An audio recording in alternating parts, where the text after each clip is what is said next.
Hello ladies and gentlemen, welcome back once again to Dragon Quest VIII. I do apologize for the fan noise in the background. Normally I turn my ACs and fans off when I record, but it's just too hot today, and my ACs and fans are struggling to keep it below 80 in my room while they're on, so if I turn them on, if I turn them off, I'll probably, melt and die, and I don't want to do that. So, let's talk a bit about the post-game. When the credits roll, some new infamous monsters appear on the world map. And this is the first one we're going to be fighting. It's just west of Rhydon's Tower, in front of the cave that you go to when you are going to Irkutsk. There's really nothing special about any of the monsters that you fight and can recruit in the post-game. Most of them are pretty bad, honestly. They're B rank monsters at best. Like, they're not something you would carry into S rank, which is really disappointing to me, because like you would expect the monsters in the post game to be kind of like powerful enough to carry you. Like, let's say you're having a hard time defeating S rank and you really want that dragon robe. Well, you're at the point in the game where you would expect the monsters to be powerful enough to kind of combat the fights in rank S and even rank A, and they're just not. None of them are pretty good. That headless flailsman guy, he wastes his turns by psyching up, and monsters that psych up are just really, they're inferior to monsters that consistently attack and do damage. Like, the three monsters I have here are a really good example of what I'm talking about. You have Talos, who always hits for at least 120. Well, depending on the monster's defense and stuff. But Talos always gets that one good hit in.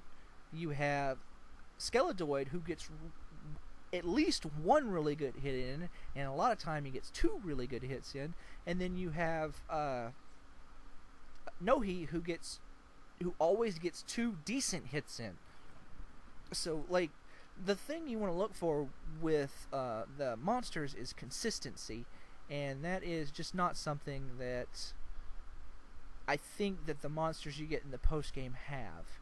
This next monster is probably the best of the bunch, but even then, I don't think he's that great. He's good for like a second stringer, I think, because when you go into the bonus dungeon, there's a very real chance that I think doesn't really exist in the rest of the game of the random encounters killing your monster teams. So it's always good to have some second stringers to bring in. Like, for example, let's say you go in and somebody gets a desperate attack and hits, I don't know, Skeledoid for 350 points of damage, and he dies. Well, what do? Like, do you backtrack out and revive him? Well, if you're neck deep into the dungeon almost at the end, why would you do that? Just, bring in a B-lister and kind of tough it out. I mean, these monsters are not awful, but they're just not as good, Like, this guy right here, he has a really good physical attack, and he can breathe fire. So I think he's a good, second string monster, but he's not main team material. So after this, let's see. This monster is a little hard to find, but I think it's interesting to note that he's, I think, one of, if not the only monsters in the game that doesn't either run towards you or run from you. Like, he just kind of runs in a circle. And I find that interesting because, as far as I know, none of the other monsters do that. I think there's a few that sit still, and there's a few that the majority of them chase you, and then of course you have like the metal slimes which run away from you. But then you have this guy who, just kind of runs in circles. The Greater Sabercat's not a very good monster at all. So I don't recommend you recruit him. The last new monster is the Jumbo Dilophosaur, and I'm going to actually use the Dragon Slayer on this guy since he's a dragon. Like I said, none of these monsters are very impressive. You're better off just sticking with what you've built up until this point.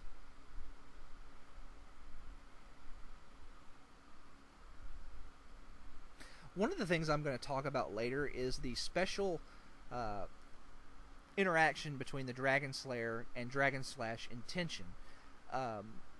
Because of all the multiplications that are involved, when you're fighting a dragon-type enemy, the Dragon Slayer is actually the best damage you can do in the game. There is nothing else that competes. It even outdamages Twin Dragon Lash. But anyway, I think that is the last monster. So let's go ahead and wrap this up and just get on with the actual rest of the game. I'll see you then. And once again, I apologize for the fan noises, but it is incredibly hot. Hello, ladies and gentlemen. Welcome back once again. We just finished off the infamous monsters in that little fast-forwarded section of the video. So now that that's out of the way, let me tell you about some of the stuff I did off-screen. First thing I did, I made a Dragon Slayer. You can make the Dragon Slayer by getting a Dragon's Bane from Tryon Gully and throwing it into the pot with a Mighty Armlet. I forget if it's Might or Mighty. Anyway, it's the accessory that raises your strength by 15. So you should have one of those at this point. If not, you can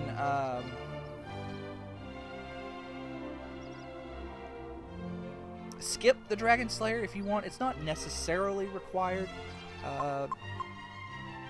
If you have the Hero Spear, or just any spear, or the Falcon Blade and Falcon Slash, those will substitute fine. The Dragon Slayer ends up doing more damage to the bosses upcoming than anything else in the game, but that has to do with the special properties of the Dragon Slayer and the special properties of Dragon Slash, coupled with the special properties of Tension and Oomph. So, I mean, while the Dragon Slayer is technically the best, it is not the only thing that will work. I also gave my hero the Metal King shield. I gave Jessica the Saintess shield. I could have made this earlier, but I mostly forgot.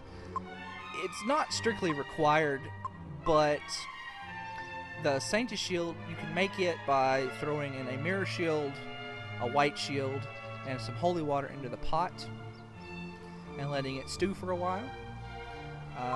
Let's see. It is the best shield that only Jessica can equip. So it's probably considered her ultimate shield. The Metal King shield is probably everybody's ultimate shield. I take that back. There's one shield I think that is better than the Metal King shield, but I'd have to look at the stats. I'm not 100% sure on that off the top of my head. So another thing you might notice is I've also got some levels on me. While I was cooking the alchemy that I did the running around in circles inside the dragon graveyard, and I killed some Metal King slimes. I got pretty lucky and got several. The main reason I did this is because Jessica is a lower level. She's just so much lower level than everybody. I think that's because I think she died in one of the boss battles. So I wanted to get her a level or two. And I also was a little bit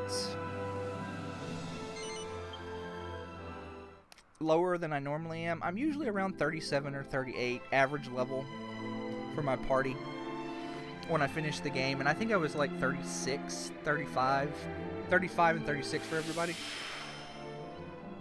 So this is the altar, I guess, that you get pointed to at the end of the game. And if you talk to your party, they talk about how they had a really strange dream. If you stayed in an inn, I don't know how often they do this, but they will actually tell you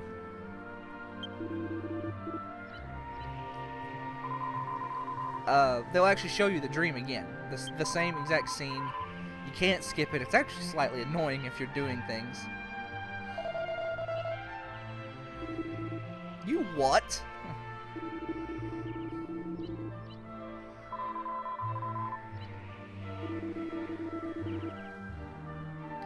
So, just talking to everybody there. You need to be very prepared before you go into this dungeon, because this dungeon does not pull any punches. The enemies here are really, really hard, and I recommend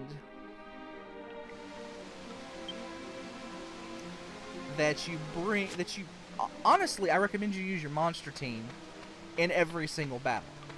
There are several enemies in here that can just outright wipe you. These are not them. These are Dark Devil Dogs. Dark Devil Dogs have 397 hit points.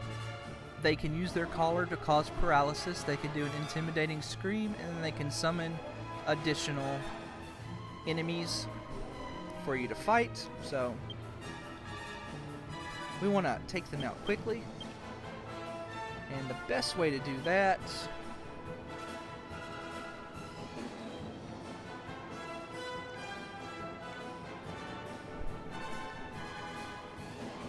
go ahead and they are weak. Zap is one of the elements that works best on them. Whoosh doesn't work very well, so we're just gonna have Yangus attack.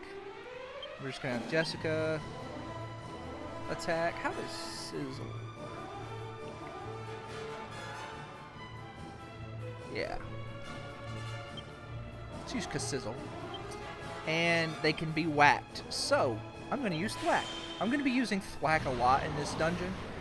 Thwack is a very good spell to use. A lot of the highest HP enemies in here can be whacked.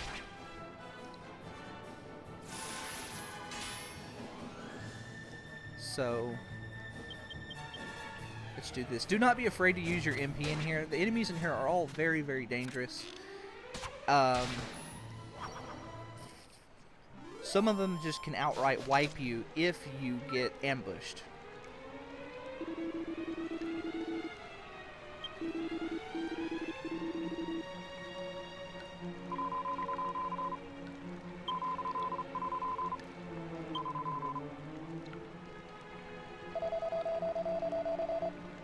Moonshadow Land in the World of Darkness, huh?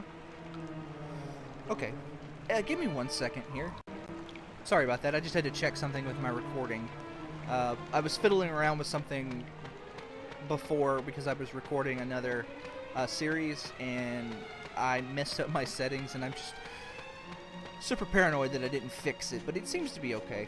It seems to be alright. As far as I know, there's no map for this dungeon, although there is a website that I've used a lot, and I think it's like,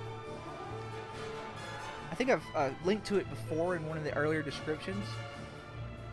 He has a map for this dungeon that looks like it was in the game, like when you hit your map button. But as far as I know, there's no map in here, so I wonder if he drew it, or if it's in the game's code.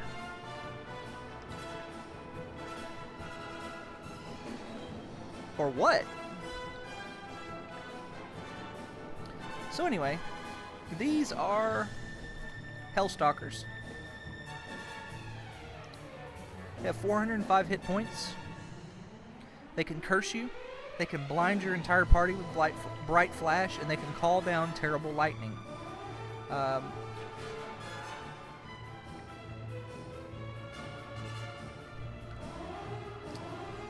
They are not particularly dangerous by themselves, but the thing is,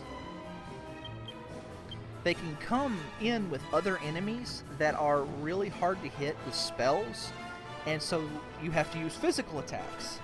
So they blind you, and it makes killing those enemies a pain in the butt. There's also other enemies that are really hard to hit with physical attacks. Or, excuse me, they're really hard to hit with magic.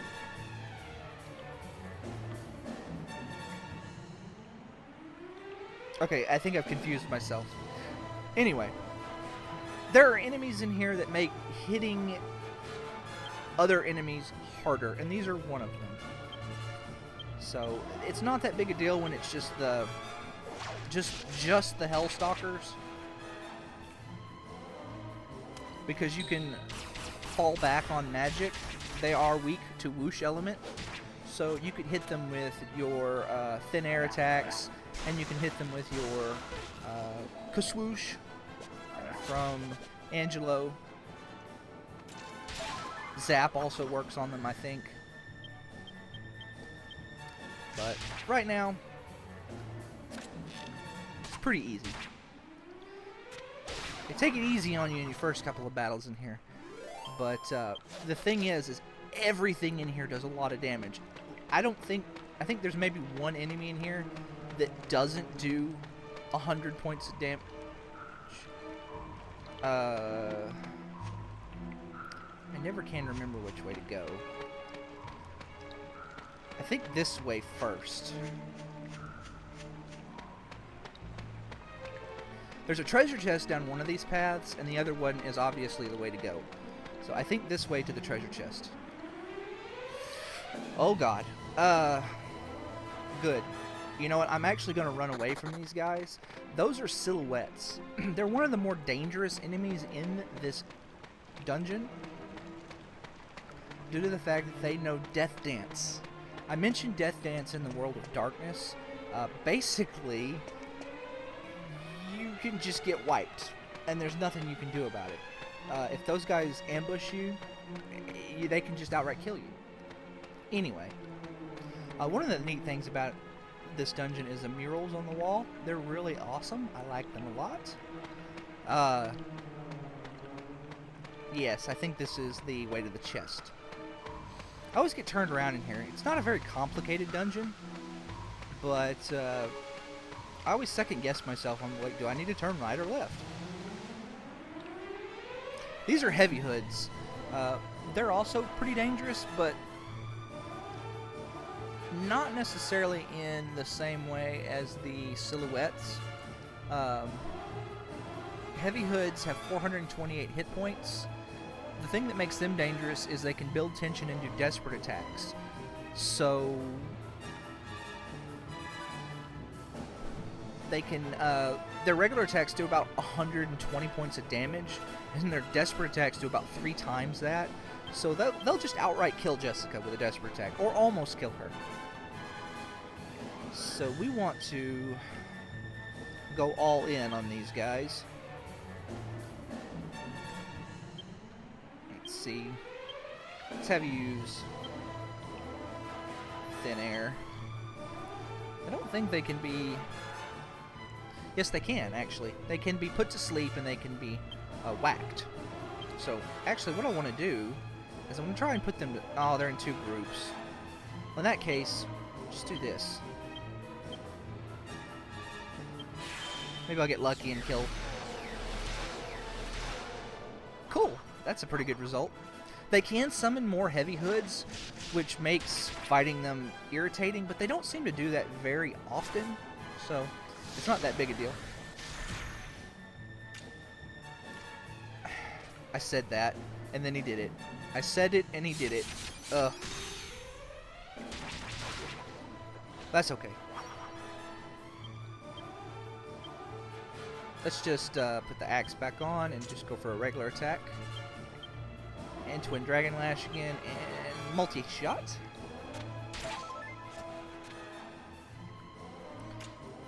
I'm probably going to be a moron and not do this, but it is very important that you actually restore all of your party members to full HP after every fight, because of the heavy hoods. Let's see. So we're just going to do that. And because I forgot, we're going to put Padfoot on. Although, the encounter rate doesn't seem to be kicking my butt that much. Seems to be taking it easy on me. In this chest we find some liquid metal armor. So if you don't have a suit of that, you get it in the post game, and then you can make your Metal King armor. So that's pretty good. Making more, I don't think making more than one suit of Metal King armor is required, honestly. But the option is there. You do get another piece of Orichalcum in the post game. It's the last one in the game that they just give you. I'm probably going to use it to make a Sage's Stone, because having a second Sage's Stone for a, you know, extra multi-heal is really useful. If you've gone and maxed out Jessica's sex appeal, she has Hustle Dance at 100 points, which is basically another free multi-heal.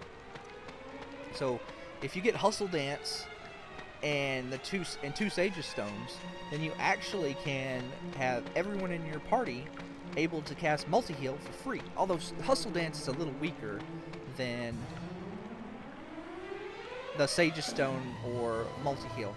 I'm actually going to go ahead and fight these guys, because I didn't talk about them before, because I got a free runaway, and I don't like fighting silhouettes. The gist of it is, don't mess with them. Summon your monster team and let them deal with them. Silhouettes have 156 hit points. If you do want to fight them, then Zap is one of the better ways to take, you know, large groups of them on. Anything that's Zap Elemental. Giga Gash, Giga Slash, Zap, Lightning Storm. They're very resistant to everything else, even physical damage. Thankfully, they don't have a lot of hit points. They can show up in incredibly large groups of like 5, and I got lucky here, and there's only 2. But the thing is even just 2 of them, don't mess with them. They can do that Death Dance move, and it's wiped me several times. They also can breathe a cold breath. It does a lot of damage. So I've also had wipes on them where I ran into a group of 4 of them, and they all breathed cold breath on me, and like they just killed my monster party. And then I come back in and they just Death Dance, and I get a game over. I was pretty upset at that. So watch out for them. Don't mess with them. Don't mess with any of the enemies in here. It is actually very prudent to just always use your monster team. That was more silhouettes, and what was the first thing they did after I summoned my monster party? There was 2 of them and a Devil Dog. The first thing they did was both of them silhouettes use Death Dance. Don't play with them. This is the other enemy you don't want to play with. Pandoras Box. These things suck. The big thing about Pandora's Box is that makes them dangerous is they move 2 times in a round, and they have moves that can both incapacitate your entire party with Sweet Breath, and they know Thwack, so they can cast a death spell on your entire party that has a decent chance of killing you. Like, just one of these guys can wipe your entire party. It's very insane.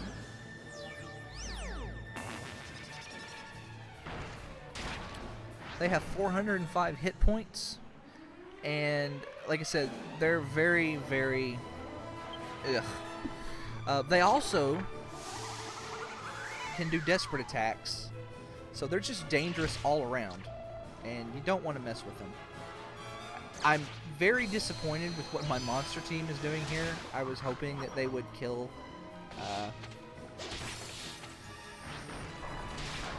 well, I think I got one more round, so maybe I'll get lucky and they'll kill this Pandora's Box.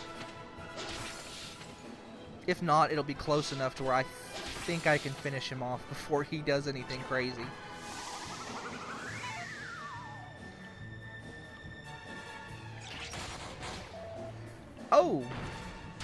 Please don't kill my monster.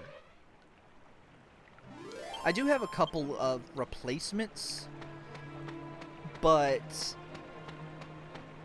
I really would rather they didn't kill the monsters I have in my team at the moment. Let's see.